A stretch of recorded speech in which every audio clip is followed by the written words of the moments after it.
Galatians, if you want to look at chapter 5 and verse 1, presents to us another facet of who Christ is. And Galatians presents Christ as our liberty. And chapter 5 verse 1 says this, "Stand fast, therefore, in the liberty by which Christ has made us free." Do you remember what Jesus said in the gospel? If the Son shall set you free, you'll be free indeed. The Jews said, we've never been in bondage. And he says, because you don't know you're in bondage, you'll never be out of it.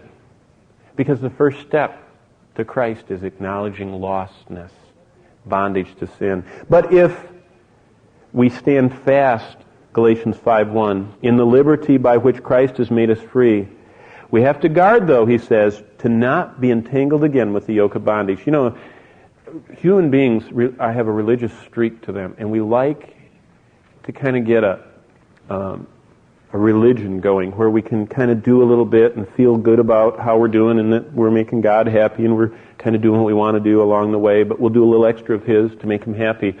And we get in this bondage, and even Christians, even born-again people get in this bondage. They think if they read an extra chapter, or if they pray a little longer, God gets a little happier. And did you know, there's nothing that I can do, or you either, that can make God love me any more or any less. No sin that I could commit can make God love me any less. And no sacrifice to the Aukas could make God love me any more. That's what it means that Christ is our liberty.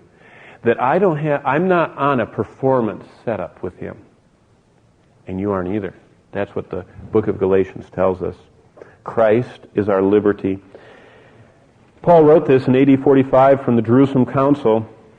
It was written, the book of Galatians, to counter the false teaching about Christianity, about the relationship between faith and works.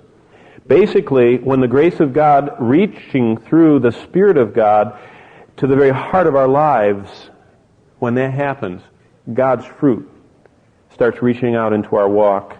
And in our walk with God, we'll have love, joy, and peace. And in our walk with others around us, the Scriptures say we'll have gentleness, goodness, and patience. And finally, inside of us, we'll have faith and meekness and self-control. Think about that sometimes. There are 3 levels to spiritual fruit, and God looks for all of them.